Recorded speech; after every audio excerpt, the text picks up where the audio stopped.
안녕하세요. 전 곧 70을 바라보는 평범한 할머니예요. 이왕이면 다홍치마라고 뭐든 예쁘고 잘생긴 게 눈이 가잖아요. 사람도 마찬가지인 것 같습니다. 대화를 안 해보면 그 사람의 외모에 눈이 가기 마련이죠. 저 또한 일찍 떠난 우리 영감의 외모에 반해 결혼했어요. 우리 영감은 진짜 신성일 씨 저리 가라 할 정도로 인물이 좋았는데 미인방명이라고 일찍 저를 두고 하늘로 먼저 갔죠. 인물 좋고 성품 좋아도 이렇게 먼저 가버리니 다 부질없다는 생각을 안고 혼자서 아들을 키웠는데 이놈이 절 닮았는지 아주 절세미인 며느리를 데리고 왔습니다. 그런데 며느리도 우리 영감처럼 인물만 좋은 게 아니라 성품까지 좋았는데 며느리는 외모와 다르게 많은 비밀을 가진 아이였습니다. 며느리의 비밀 때문에 벌어진 말도 안 되는 이야기를 지금부터 들려드리겠습니다. 우리 남편은 아들이 3살 때 자전거 사고로 머리를 크게 다쳐 이른 나이에 먼저 하늘나라로 갔죠. 솔직히 제가 남편에게 반해서 쫓아다녔고 남편은 그런 제 모습이 예뻐서 결혼을 했는데 이렇게 일찍 남편이 세상을 떠날 줄은 상상도 못했어요. 다행히 남편은 2층 양옥집과 시장에 상가 2개를 사두었고 저희 모자는 다행히 먹고 사는 데는 지장이 없었죠. 아이는 어린데 제가 어딜 나가서 일하는 건 염두도 못 낼 일이어서 저는 상가의 세를 받고 위층에 하숙을 쳤습니다. 그러다 보니 저희 모자가 살아가는 데는 크게 지장이 없었죠. 일찍 간 남편이 너무 원망스럽기도 했지만 그래도 마누라랑 아들 생각해서 그런 건지 이렇게 우리가 밥 굶고 살지 않게 해줘서 너무 감사했어요. 혼자 아들을 키우니 젊은 나이에 너무 안 됐다며 재혼하라는 권유도 많이 받았는데 별로 그러고 싶지 않았습니다. 제 마음도 그랬고 사람들이 그냥 하는 말이니 막상 제가 재혼을 한다고 하면 남편 떠나고 나니 딴 남자 만나서 살림 차리네 하면서 그땐 색안경을 쓰고 보는 분위기였죠. 남들이 절 가지고 이런저런 소리 하는 것도 듣기 싫어 아들만 보고 살았어요. 그런데 아들은 홍이가 다가와도 결혼 생각이 별로 없었고 워낙 효자라 저랑 둘이 평생 살자며 농담 반 진담 반 이야기를 늘 했죠. 그런데 저는 아들이 그런 말을 할 때마다 너무 제가 아들한테 기대서 아들이 저런 말을 하는 건 아닌지 걱정도 많이 되더라고요. 그런데 하늘이 도우신 건지 아들이 결혼하고 싶은 사람이 생겼다면서 인사시키고 싶다는 반가운 소식을 전해왔습니다. 얼마나 기쁘던지 진짜 마음속 돌덩어리 하나가 쑥 하고 빠져나가는 기분이었죠. 저는 며느리를 본다고 생각하니 기분이 좋아서 흥얼흥얼 콧노래가 절로 나오더라고요. 그리고 며느리가 집에 오는 날 진짜 고급 한정식 집 저리 가라 할 정도로 음식을 상다리가 부러질 정도로 산의 진미를 준비했죠. 그리고 초인종 소리가 울리고 저는 버선발로 뛰어나가 며느리를 맞이했습니다. 그런데 전 며느리를 보자마자 입을 다물지 못했어요. 양귀비가 다시 태어난다면 저런 모습일까 할 정도로 고운 피부에 조각 같은 얼굴이 정말 같은 여자가 봐도 너무 예쁘게 생겼었죠. 저희 아들도 외모로는 아버지 얼굴을 좀 닮아 빠지지 않는 외모인데 며느리의 얼굴은 요새 우리 손자가 쓰는 말로 신의 영역이더라고요. 전 일단 놀란 마음을 다스리고 평정심을 유지한 채 며느리를 집으로 들였습니다. 집에 들어오자마자 수저랑 물을 준비해서 가려는데 며느리는 자기가 한다면서 저더러 앉아 있으라고 하더라고요. 저는 가정교육을 잘 받은 아이구나 생각했고 같이 식사를 했습니다. 며느리가 식사하는 모습을 저는 힐끗힐끗 봤는데 밥 먹는 것도 얼마나 단정하고 예쁜지 진짜 흠잡을 데가 하나 없더라고요. 하나 걸리는 게 있다면 며느리는 고등학교 때 교통사고로 하루아침에 부모님을 잃었고 혼자서 일하며 살아왔다고 하더라고요. 혈연단신 고아도 아니고 부모님 아래 가정교육은 제대로 받고 자란 아이 같아서 전 마음에 걸리는 것도 잠시 며느리를 제가 품어줘야겠다 생각했죠. 말하는 것도 그렇고 며느리만 봤을 땐 정말 좋은 아이 같았거든요. 그래서 전 며느리의 친정엄마가 돼 결혼 준비를 같이 했고 둘이 그렇게 결혼을 시켰습니다. 며느리는 결혼 준비를 제가 다 해줘서 면목도 없고 부모님 없이 산 세월이 길다 보니 저랑 같이 살고 싶다 하더라고요. 전 내심 좋았지만 그냥 하는 말이 아닐까 생각하다가 아들 이야기를 들어보니 진심인 걸 알게 됐죠. 그래서 전 기분 좋은 마음으로 며느리와 함께 살기로 했고, 며느리는 제게 딸처럼 살갑게 굴며 좋은 고부지간으로 살자고 약속했습니다. 전 며느리를 보고 살림은 제대로 하겠나 생각했는데 세상에 얼마나 살림을 잘하는지 손댈 게 없었죠. 음식도 아주 정갈하게 잘 차리고 맛도 좋았습니다. 또 지서방 내조는 얼마나 잘하는지 아들 눈만 봐도 뭐가 필요한지 알고 즉각 대령했고, 아들은 가뜩이나 예뻐 죽겠는데 하는 짓까지 예쁘니 완전히 마누라 치마폭에 쌓여 살았죠. 그런데 전 이해했어요. 제가 남자라도 반할 것 같은 예쁜 사람이었으니까. 아들 내외랑 같이 산 지 4개월쯤 지났을 때 윗집에 살던 자매가 있었는데 취직을 해서 멀리 가야 해 집을 뺀다고 하더라고요. 사실 새를 들어도 길어야 2년 정도라서 저는 때가 됐다고 생각은 했었죠. 그래서 다시 새를 놓는다고 전봇대에 새 놓음이라고 전단지를 붙였는데, 전단지 붙인 지 이틀 만에 한 총각이 우리 집에 새를 들고 싶다면서 오겠다고 하더라고요. 사실 그 총각이 온다고 했을 때 속으로 좋았습니다. 자매들이 살 때는 좀 시끄러워서 불편했는데 총각 혼자고 손님 올 일도 없고 같이 누구랑 살 일도 없다고 해서 저는 무조건 오케이 하고 집으로 오라고 했어요. 총각은 첫 만남부터 싹싹한 보기 드문 젊은이였죠. 출퇴근하는 것 같진 않아서 뭐 하는 사람이냐고 물었더니 집에서 일을 하고 작가라고 하더라고요. 그리고 절대 월세 밀리는 일 없다고 하면서 절 안심시켜줬죠. 세 주는 사람 입장에서 이렇게 말해주면 너무 좋잖아요. 정말로 윗집 총각은 월세 밀리는 일도 없었고 소란스럽거나 제 눈에 거슬리는 행동은 하나도 하지 않았죠.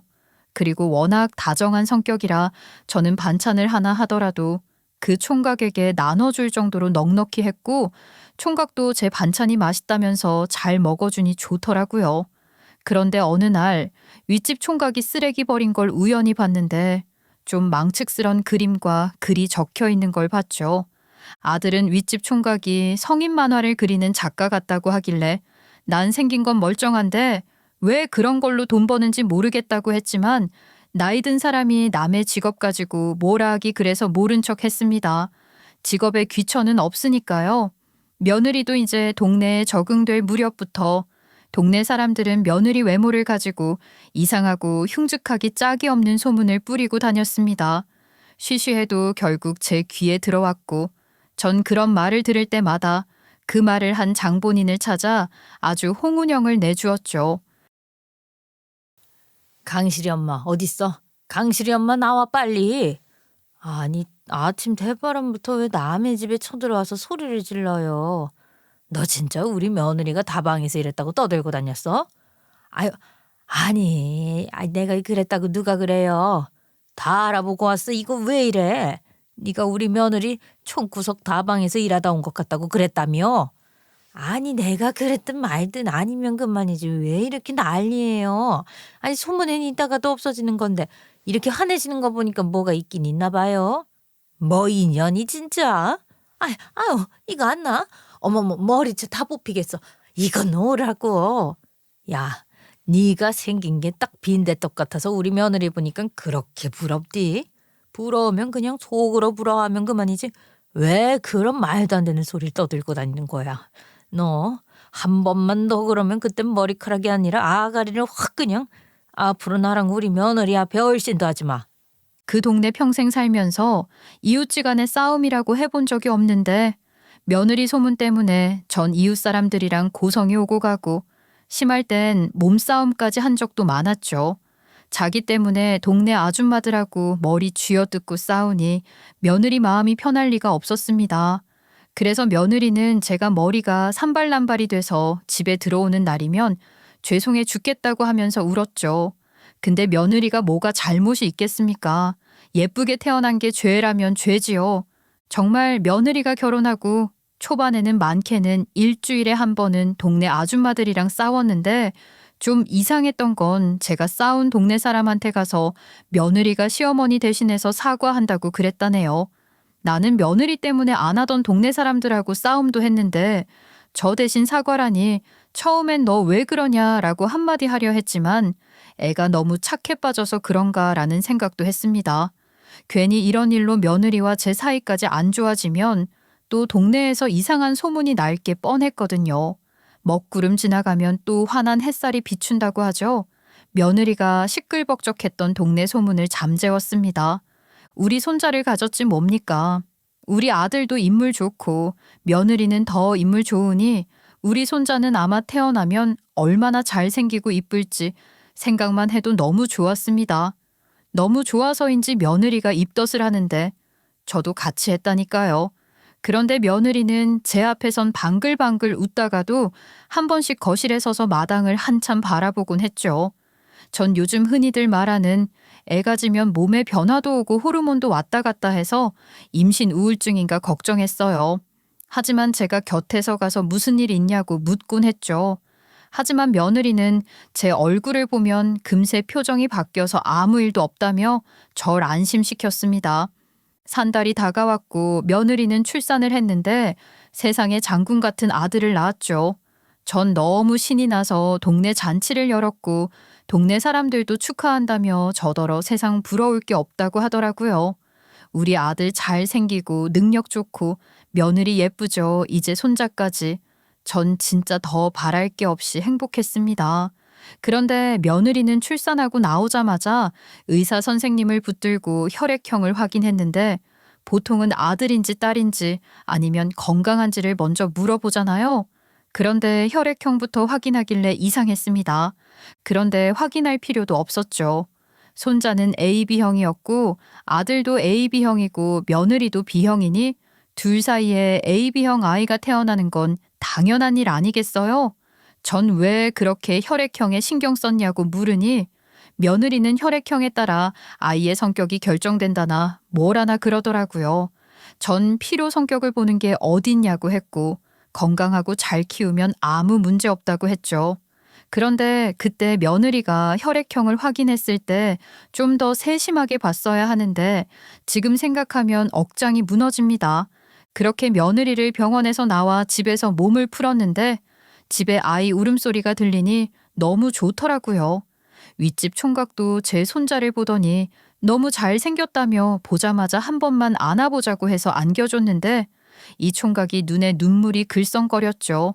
전 왜 그러냐고 묻자 총각은 그냥 이렇게 작은 아이를 보니 가슴이 벅차기도 하고 자기가 지금 그렇게 장가도 못 가고 있으니 빨리 가족을 만들고 싶다고 했습니다. 전 그 마음을 충분히 이해했죠. 밑에 집에선 아들과 며느리가 서로 좋아서 웃고 있는데 윗집 총각은 그 볼썽사나운 이상한 그림이랑 글만 혼자 처박혀 쓰고 있으니 만감이 교차하겠구나 했습니다. 그래서 전 자극을 받아서 얼른 좋은 아가씨랑 결혼해서 애도 낳고 행복한 가정을 꾸려야 된다고 조언을 해줬죠. 우리 손자는 제가 아들 키울 때랑 많이 달랐습니다. 우리 아들은 어릴 때 워낙 순해서 정말 키울 때도 힘든 거 하나 없이 키웠거든요. 그런데 손자는 밤낮이 바뀌어가지고 며느리가 엄청 고생도 많이 했고 바닥에 누이면 자기 안아달라고 어찌나 악을 쓰고 우는지 손자 키우는데 엄청 애 좀 먹었습니다.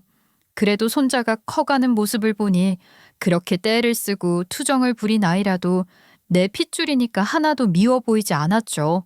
그래서 저는 며느리 대신 유치원도 제가 등원시키고 하원까지 시킬 정도로 저 집 할머니 유난스럽다는 얘기까지 들었어요. 그런데 우리 손자가 자꾸 커가면 커갈수록 우리 아들 얼굴도 없고 제 얼굴도 없고 며느리 얼굴도 없는 겁니다. 그래서 저는 우리 돌아가신 영감을 닮았나 싶어서 일부러 사진도 꺼내서 영감 얼굴이랑 비교를 해봐도 아니더라고요. 애들 키우다 보면 너는 누구 닮았니 하면은 엄마 아빠 얼굴이 어릴 때는 잘 안 나타날 때도 있잖아요. 그래서 저는 그런가 보다 했죠. 그런데 우리 며느리가 그런 소리를 들을 때마다 엄청 예민한 겁니다. 하루는 제가 손자 유치원 등원을 시키는데 그날도 어김없이 동네 엄마들이 애 손을 잡고 유치원 차를 기다리고 있었죠. 유치원 차를 기다리고 있는데 엄마들이 그날따라 우리 손자한테 관심이 많더라고요. 할머니, 유준이는 누구 닮았어요? 아이고, 뭐 자기 엄마 아빠 닮았지 누구 닮았겠어? 근데 요즘 유준이 보면 누가 생각이 나긴 하는데 누군 줄 모르겠단 말이야. 잘생긴 영화배우 누구 닮았겠네. 우리 손주 생긴 거 봐봐. 얼마나 잘생겼어. 누구 생각날 만도 하지. 우리 손자가 인물이 워낙 출중해서 아무하고나 비교할 수 없는 얼굴이지.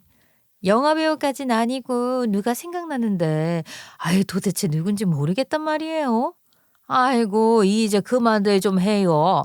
응? 자꾸 애 얼굴 가지고 그냥 온 동네방네 사람들이 엄마 아빠 닮았다 안 닮았다 하니까 나도 기분 나빠. 애가 크면 클수록 얼굴이 바뀌는 건 당연한 건데 뭘 그런 걸로 이렇게 유난스럽게 구는지 다 알지? 우리 며느리 이상한 소문나서 내가 이 동네 머리 쥐어뜯은 여자들이 한둘이야? 그러니까 그만 얘기해. 아니 유준이 할머니 말씀대로 잘생긴 배우를 닮았을 수도 있고 그런 거죠 뭐. 아이 저기요 철우 엄마 그 소리 좀 그만할 수 없어요? 어머 유준이 엄마 언제 왔어? 아이 그냥 아침에 이야기 좀 한 건데 그걸 가지고 왜 그렇게 쳐다봐 사람 무섭게. 자꾸 우리 유준이 누구 닮았다 이런 말 하지 마세요. 저기 유준이 엄마 솔직히 유준이가 엄마 아빠 얼굴 없는 거 우리만 하는 소리 아닌 거 알잖아. 그리고 누구를 닮았는데 기억이 잘 안 난다고 했지. 내가 뭐 유준이가 자기 아들 아니랬어? 뭐라고요? 유준이 제 아들이에요, 제 아들. 그리고 우리 어머님 손자고요. 자꾸 그렇게 쓸데없는 소리하고 돌아다니면 저도 이제 가만히 안 있을 거예요. 한 번만 더 이렇게 모여서 우리 애 가지고 이러쿵저러쿵 얘기하면 우리 애들 아빠한테 얘기할 거예요. 아셨어요? 유준아, 엄마랑 그냥 택시 타고 유치원 가자. 아니, 자기만 서방 있어? 아유, 가짠치도 않아 정말. 저는 며느리가 그렇게 화내는 모습은 처음 봤습니다. 며느리는 자기 소문이 이상하게 났을 때도 가만히 있던 애가 자식 일에는 엄청 예민하더라고요. 하긴 이해가 됩니다. 저 같아도 제 아들을 두고 저런 소리 하면 열받는데 며느리도 당연하겠죠. 누구든 내 가족 건드는 일에는 화가 나죠. 특히 자식 일은 말 하나 마나 아니겠어요? 그렇게 며느리는 유치원 갈 때마다 어쩔 수 없이 유치원 차량을 이용해야 하니 엄마들하고 사이가 별로 안 좋았죠. 그런데 우리 손자에 대한 관심은 동네 아줌마들 뿐만이 아니었습니다. 윗집 총각이 우리 손자를 그렇게 아끼더라고요. 총각이 한 번씩 우리 집에 밥 먹으러 올 때가 있었어요. 내가 좀 음식을 많이 차리면 한 번씩 제가 내려와서 같이 밥 먹자고 한 적이 종종 있었죠. 총각이 우리 집에 들리면 우리 손자가 얼마나 총각한테 착 안겨서 떨어지지 않는지 신기했어요. 얼마나 둘이 잘 노는지 처음에는 우리 손주랑 잘 놀아주니까 고맙더라고요. 우리 아들이 형제가 없으니 유준이가 크면서 외로울 거라는 생각은 했는데 이렇게 총각이 한 번씩 우리 집에 밥 먹으러 올 때마다 우리 손자랑 놀아주니까 좋긴 좋더라고요. 그런데 한 번씩 좀 도를 지나칠 때도 있었습니다. 총각은 우리 손주가 뭐라고 말만 하면 장난감이든 먹을 거든 아주 즉각 대령하는 겁니다. 이거는 돈 벌어가지고 우리 손자한테 먹을 거 사주고 입을 거 사주고 장난감까지 사주고 거기 다 쓰는 것 같더라고요. 그리고 제가 마음에 제일 걸렸던 부분은 윗집 총각이랑 우리 손자가 얼굴이 좀 많이 닮았더라고요. 특히 웃을 때 둘 다 보조개가 들어가는데 누가 보면 부자지간이라 해도 믿을 정도로 말이죠. 거의 매일같이 놀다시피 해서 그런가. 처음에는 그렇게 생각했는데 윗집 총각이 만화를 그리니까 우리 손자도 같이 그림을 따라 그리면서 놀았어요. 그런데 어느 날 손자가 나보고 윗집 아저씨가 자기를 그려줬다면서 손자 얼굴을 그린 걸 보여주는데 그 그림은 붕어빵이 따로 없었습니다. 그 그림을 보니 마음 한켠이 무겁더라고요. 우리 아들보다 피 한 방울 안 썩인 사람이랑 손자랑 닮았다는 생각이 저 스스로도 드니까 기분이 별로 안 좋았죠. 하지만 말도 안 되는 일이기에 나이 먹어서 괜히 쓸데없는 생각한다고 저 스스로를 자책하며 그 생각은 아예 다 접어두고 살았습니다. 며느리가 자기 배 아파가지고 내 손자 낳는 걸 제 두 눈으로 똑똑히 봤고 혈액형도 다 맞고 솔직히 남의 자식이라 할 수 없는 거 아니겠어요. 그런데 이렇게 마음을 먹어도 자꾸 제 눈에 거슬리는 것들이 하나 둘 보이기 시작했죠. 이상하게도 우리 며느리는 자기 아들이랑 그렇게 잘 놀아주면 싹싹하게 굴만도 한데 우리 집에 새들어 산 지가 몇 년인데 며느리는 총각이 집으로 밥 먹으러 와도 총각하고 말 한마디 섞는 일이 없더라고요. 애미야, 이거 윗집에 좀 주고 와라. 아이, 겉절인데 너무 맛있어. 윗집 총각 겉절이 좋아하니까 갖다 주고 와. 아유, 어머님, 저 싫어요. 혼자 사는 남자 집에 가는 것도 그렇고. 아이, 그리고 저 윗집 별로 안 좋아해요. 이상한 만화 그린다면서요. 이상한 만화 그린다고 해서 우리한테 피해 주는 거 없잖냐. 그리고 너도 너무 그렇게 대면대면하지 마. 한 번씩 내가 민망해서 원. 혹시 너 윗집 총각이랑 뭐 안 좋은 일 있었어? 아니요. 제가 윗집 총각이랑 무슨... 아니, 저는 인사도 잘 안 해요. 아시잖아요. 그러니까 내가 하는 말이잖아. 솔직히 총각이 좋다기보단 우리 유준이랑 잘 놀아주는 게 고마워서 나도 이러는 거야. 그러니까 얼른 갖다 주고 와. 오늘만 갖다 주고 다음엔 내가 갖다 줄게. 며느리는 윗집 총각이랑 안 좋은 일이 있었냐는 말에 좀 과할 정도로 손사래를 치며 아무 일도 없었다면서 그러더라고요. 전 이렇게까지 놀랄 일도 아닌데 며느리가 너무 그러기에 좀 이상했죠. 예전에는 남녀 칠세 부동석이라고 남녀가 서로 말만 섞어도 소문이 나고 그랬잖아요. 생각해보니 저도 며느리가 결혼하고 나서 우리 집에 들어와 살게 되면서 동네 사람들한테 소문 때문에 시달려서 그렇구나 했습니다. 근데 윗집 총각도 우리 며느리를 보면 밥을 잘 먹었다 아니면 유준이랑 놀면서 오늘은 이랬다 저랬다 말도 한번 할 법한데 우리 며느리한테는 일절 말을 안 하더라고요. 너무 저러니까 둘이 나 모르게 안 좋은 일이 있었나 생각도 들었죠. 하지만 아래 윗집으로 같이 산 세월이 몇 년인데 저럴 수가 있나 이해가 되질 않았습니다. 그래서 저는 손자가 크면 클수록 우리 아들을 닮겠지 하고 생각했죠. 그러던 어느 날 제 친한 동네 친구가 자기 집에 김치를 담갔다면서 가지러 오라 하더라고요. 저는 놀기 삼아 친구 집으로 갔어요. 그런데 친구가 이상한 말을 하는 겁니다. 정자야, 네 며느리 요즘 괜찮아? 안 괜찮을 게 뭐 있어? 시엠이 잘해주겠다. 아들은 돈 잘 척척 벌어와서 자기 마누라 말이라면 하늘의 별도 따다 준다는데, 그리고 우리 유준이 보면 지 새끼라고 얼마나 끼고 도는지 안 좋을 게 뭐가 있겠어? 아유, 근데 내가... 아이고, 아니다. 괜히 말했다가 너랑 나랑 사이 안 좋아지겠다. 아유, 왜 또 어떤 년이 또 이상한 소문 냈어? 그게 아니라 자기 얼마 전에 문 연 거 알지? 아니, 내가 속이 안 좋아서 요즘 그 병원에 다니는데 그 의사가 서울에서 왔다 하더라고. 근데 내가 병원 간 날 네 며느리가 감기 때문인지 병원에 와서 나는 반갑다 했지. 그리고 진료실에 들어갔는데 아니, 그 의사가 네 며느리를 서울에서 봤다는 거야. 자기가 보니까 나랑 네 며느리랑 아는 사이 같으니 물어보더라고. 서울? 우리 며느리는 서울에서 일했단 말을 안 했는데.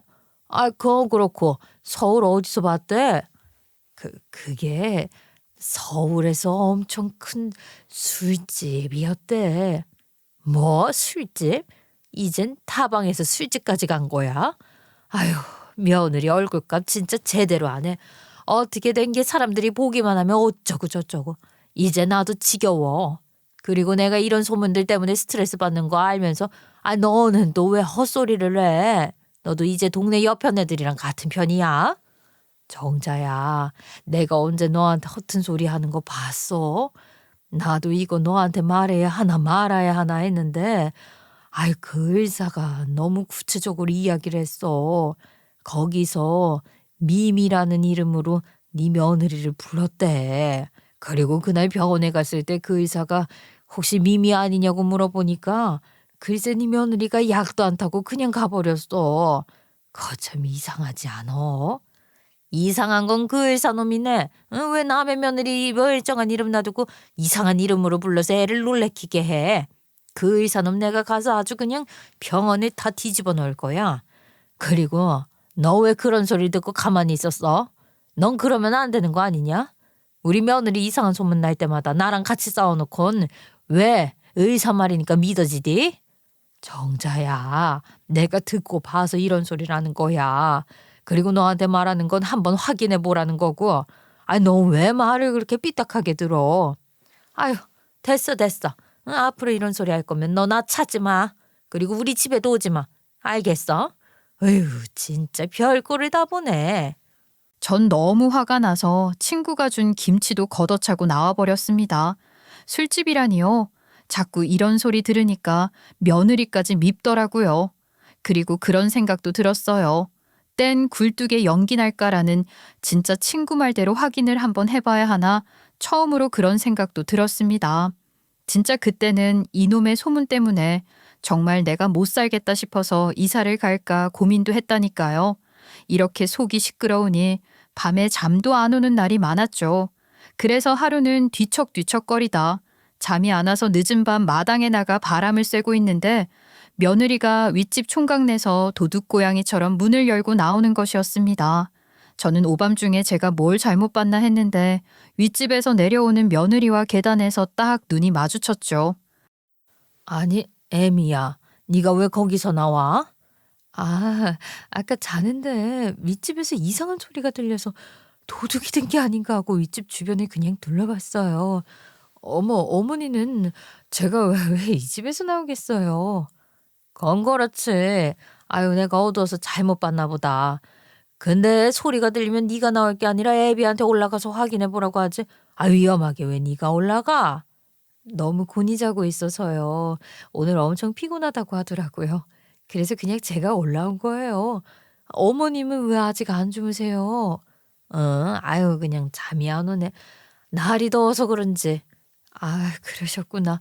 저는 이상하게 밤이라 좀 서늘하네요. 어머님도 너무 오래 계시지 말고 들어가서 주무세요. 전 그럼 먼저 들어갈게요. 정말 제가 밤이라 잘못 봤을 수도 있고 진짜라면 그건 생각도 하기 싫었죠.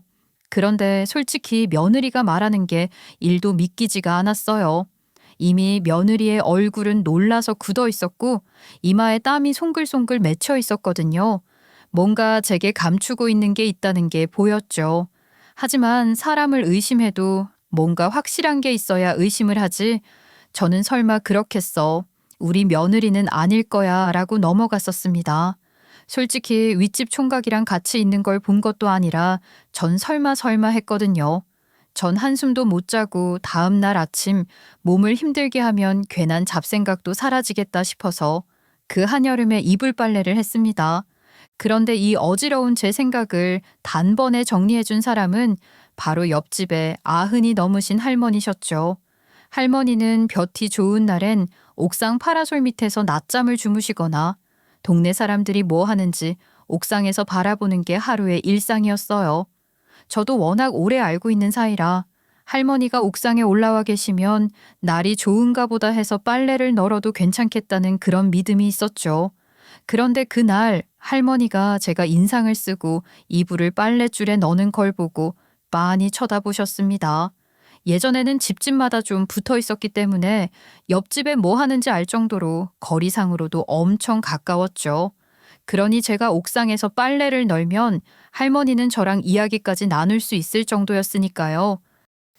알면서 모른 척하는 거야? 아니면 진짜 모르는 거야?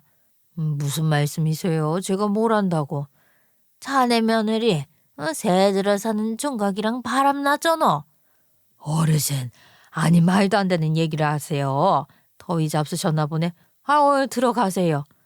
여기서 보면 그년이랑 그놈이랑 골목 직전까지 손잡고 같이 들어오다가 골목 딱 들어오면 둘이 모른 척하고 떨어져서 걷는다고.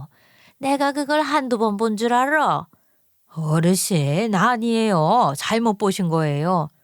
잉? 나 아직 정신 멀쩡하고 돋보기도 안 낄 정도로 다 보여. 내가 말을 할까 말까 하다가 너무 모르고 있는 것 같아서 내가 말하는 거야. 며느리 바람났어. 귀한 아들 인생 망치기 싫으면 그냥 쫓아내. 아이고, 그 참 동네 왔을 때부터 웃음을 살살 흘리고 다니는 게 보통은 아니겠다 했는데 간도 크지. 어떻게 새들어다는 놈이랑 그런 짓을 해? 전 이불을 널다가 턱썩 주저앉았고 이젠 받아들여야 한다는 생각을 했습니다. 동네 사람들의 소문, 동네 의사가 우리 며느리를 서울 술집에서 봤다는 거, 야밤에 윗집에서 내려오는 며느리를 제 눈으로 본 것과 손자와 윗집 총각이 너무 닮았다는 것까지 손자가 가지고 노는 퍼즐같이 이제 하나하나 그림이 맞춰지더라고요. 무엇보다 목격자도 있으니 이제 아니라고 저 스스로 부정하는 건 말이 안 된다고 생각했죠. 옥상에서 할머니의 이야기를 들은 후 며칠 동안 방에 누워 TV만 하루 종일 틀어놨죠. 그런데 그때 새로 시작하는 드라마가 하나 있었는데 드라마에 이런 내용이 나오더라고요. 드라마 내용은 한 남자가 자기 애라고 알고 10년 이상을 키웠는데 유전자 검사로 자기 애가 아니란 걸 알고 자기 마누라를 집에서 내쫓는 그런 이야기였죠. 혈액형 맞으면 됐지 하고 살았는데 키우다 보니 이상해서 남자는 유전자 검사를 했고 자기 자식이 아닌 걸 확인했죠. 그걸 보면서 요즘은 저런 것도 있구나 생각했는데 신문에도 보니까 그 드라마가 인기가 많았던지 유전자 검사에 대해서 기사가 났더라고요. 혈액형보다 그 사람이 가진 DNA가 더 정확한 거라고 하면서 부모에게 물려받은 DNA에 대해 설명한 내용이었어요. 성격, 외모, 여러 가지 부모한테 선천적으로 물려받는 거 있잖아요. 요즘은 유전자 검사하면 다 알고 있겠지만 그게 이렇게 과학적으로 증명이 되었다는 사실은 그땐 일반인들은 많이 알지 못했죠. 그래서 저는 그 기사를 한참 보다가 바람이 났다고 쳐도 설마 더 큰 사고를 쳤겠냐는 생각에 손자와 저희 아들 DNA 검사를 한번 의뢰해 보기로 했습니다. 며느리와 윗집 총각의 그 묘한 분위기가 마음에 걸렸고 손자가 윗집 총각에 안겼을 때 잘 어울린다는 생각을 떨칠 수 없었어요.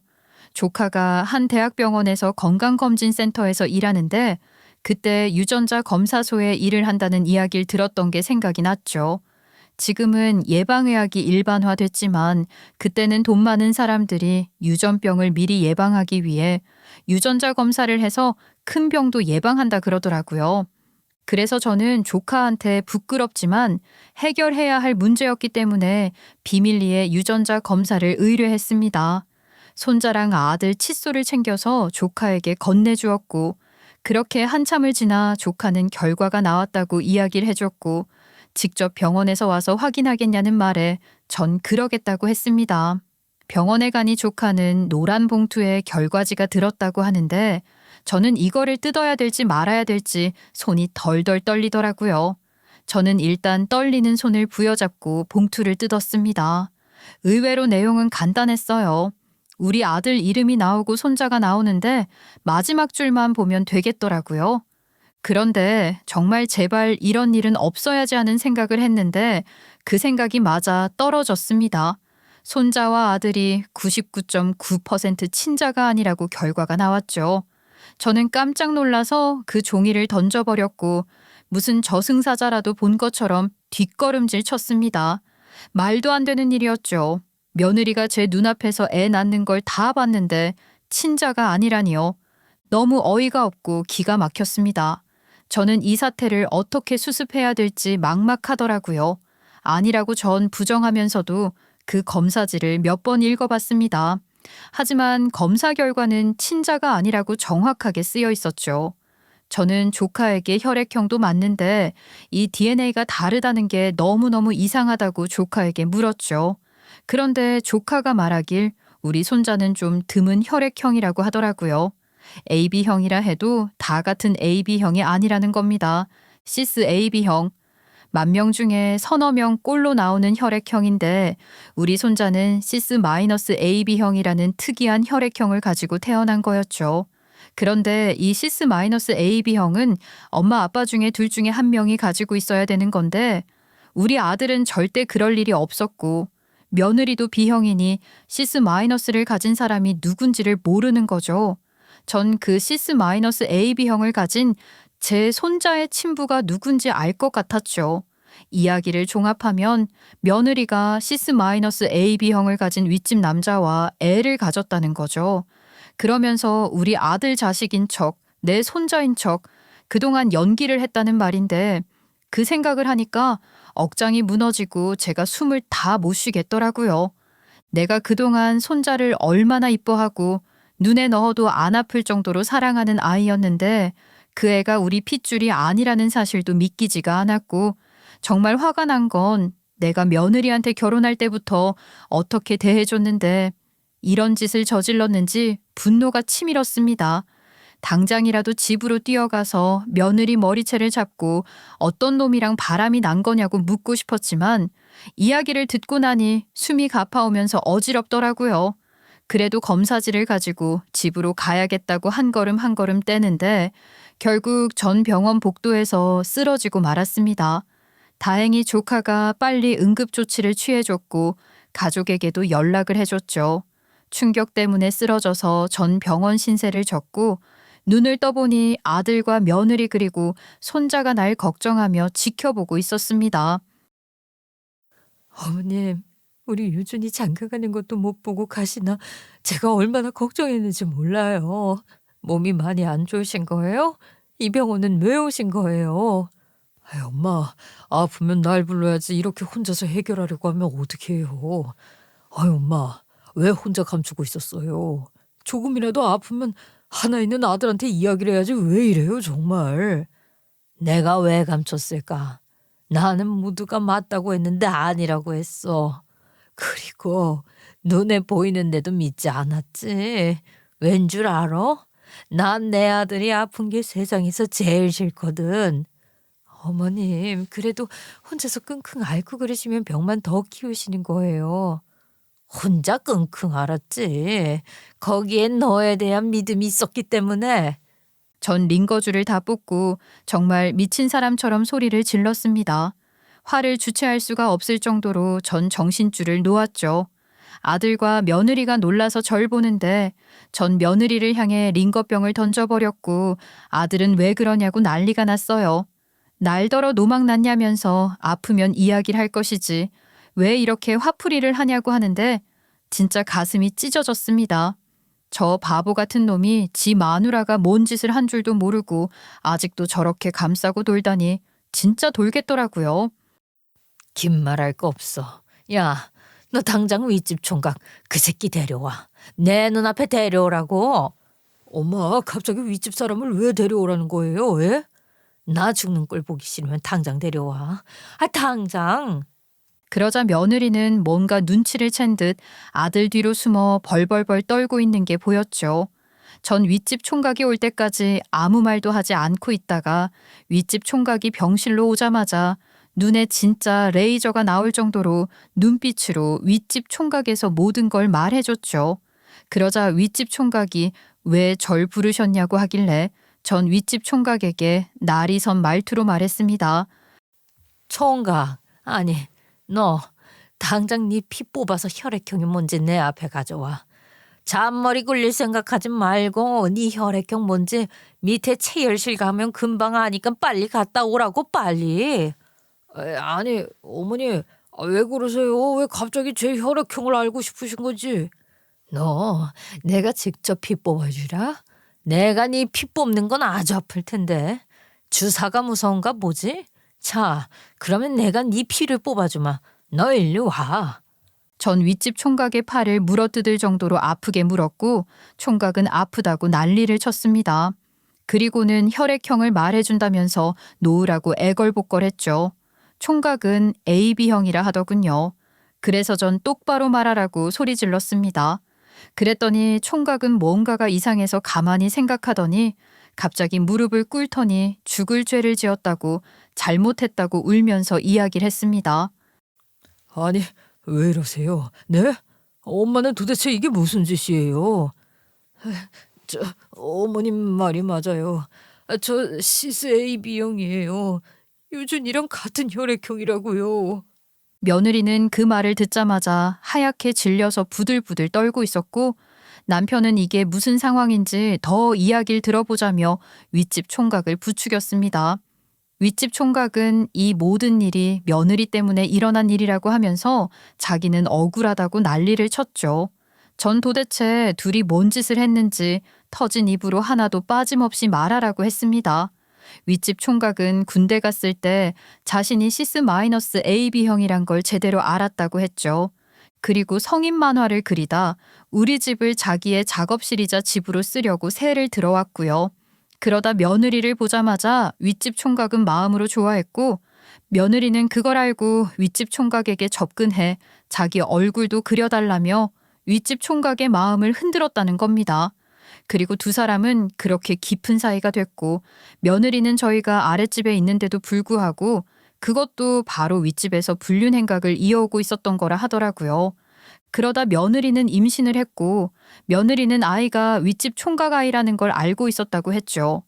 며느리는 이 사실이 들키면 자기는 이 집에서 쫓겨나는 걸 알고 윗집 총각 혈액형을 물었더니 윗집 총각은 그냥 생각 없이 AB형이라 했고 며느리는 혈액형이 맞으니 들킬 일이 없겠다 생각하고 출산을 했던 겁니다.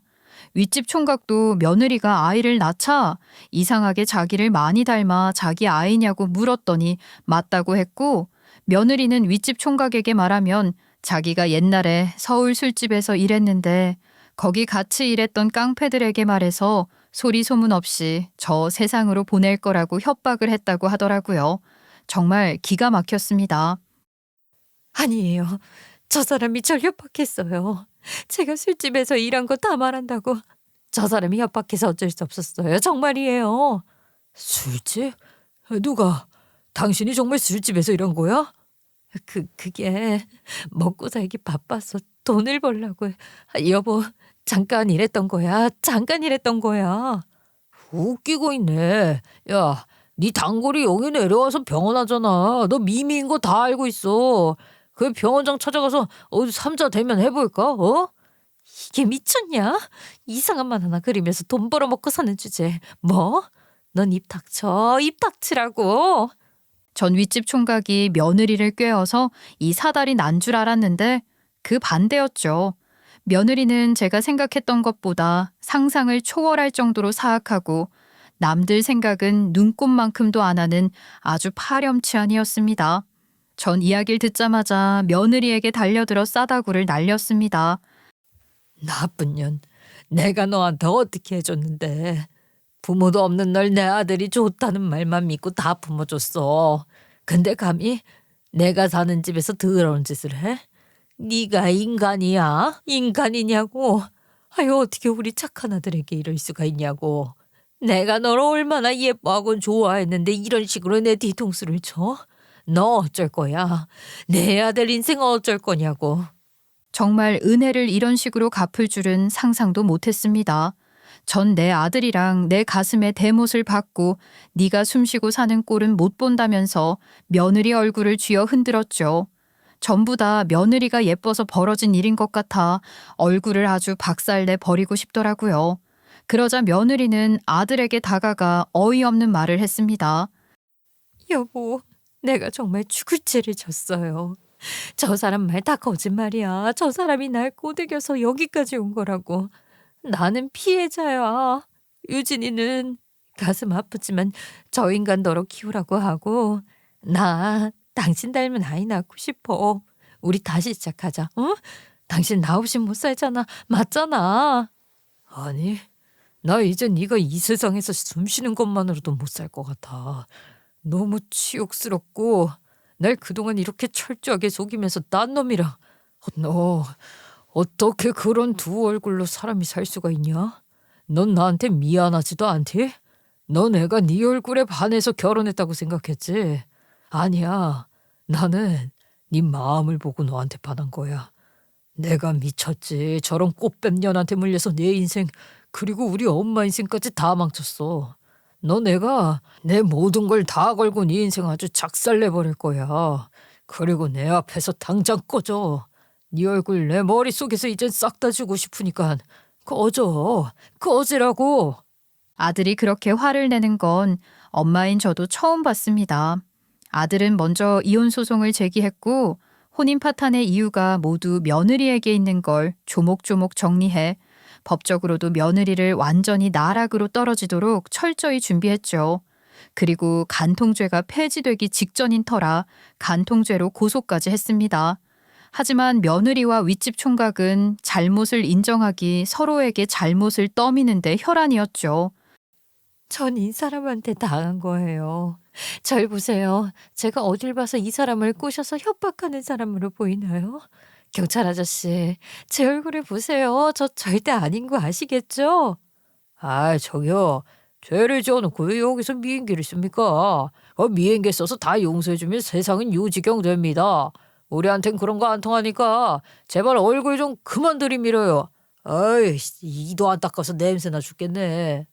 며느리는 경찰에서 조사를 받으면서도 얼굴로 어떻게 해서든 해결하려 했죠.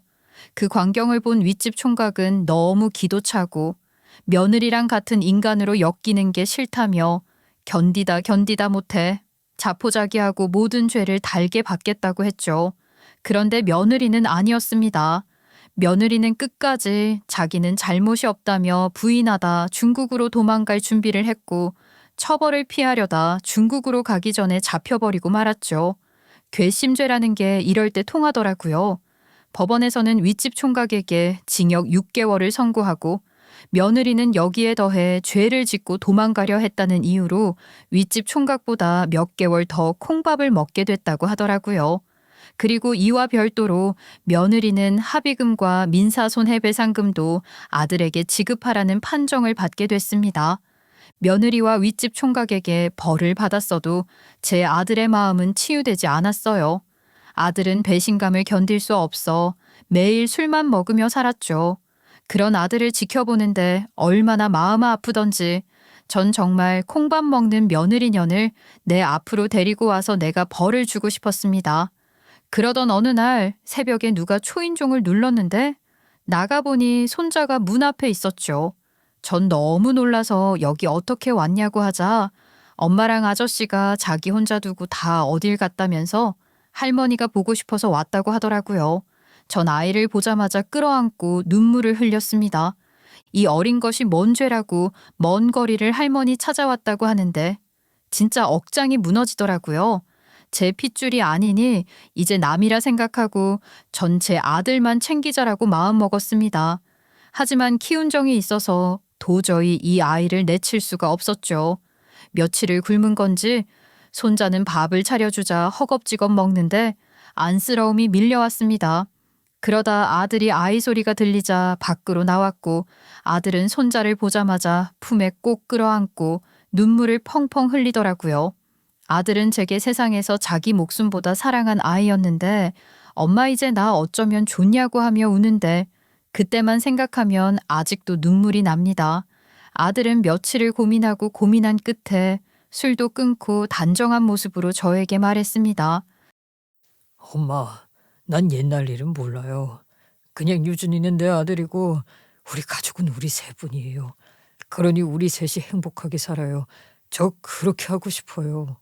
사람 마음이 뭔지 핏줄이 아니면 가족이 아니란 생각에 이 어린 것을 마음에서 지우려고 했던 제가 부끄러웠고 그냥 이 한마디면 모두가 행복한 일인데 왜 제가 먼저 하진 못했을까 미안했습니다. 좀 더 일찍 깨달았다면 하루라도 더 행복했을 텐데 말이죠.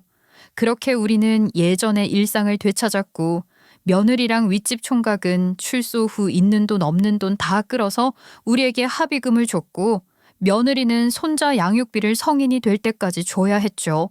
그런데 키운 정이 무섭다고 손자는 갈수록 제 아들을 닮아가는 것 같더라고요. 외모도 그랬지만 마음도 마찬가지였죠. 학생인데도 불구하고 방학 때마다 아르바이트를 해 아빠랑 할머니에게 효도하겠다며 용돈도 주고 과학 과목을 너무 잘해서 과학대회에 참가해 상금을 탈 때마다 외식도 시켜주는 만점짜리 손자가 됐답니다. 그리고 아들은 요즘 같은 아픔을 가진 비슷한 나이대의 여자를 만나 행복한 날을 보내고 있어요. 머리 검은 짐승은 믿는 게 아니라고 하지만 내 가족이 된 이상 전 그냥 품으려고 했습니다. 하지만 그 잘못을 모른 척하고 감추면 다른 가족에게 더 큰 아픔을 준다는 것을 그땐 알지 못했죠. 저는 그때의 기억을 교훈 삼아 사람과의 관계를 너무 쉽게 생각하지도 않게 됐고 또 너무 가볍게 넘기는 인연을 만들기보단 깊고 오래 보는 인연들을 만들려고 노력 중입니다. 여러분에게도 살아가면서 늘 좋은 인연들이 함께해 삶이 2배, 3배 행복해지길 바라면서 제 이야기를 마칩니다. 긴 이야기 들어주셔서 감사합니다.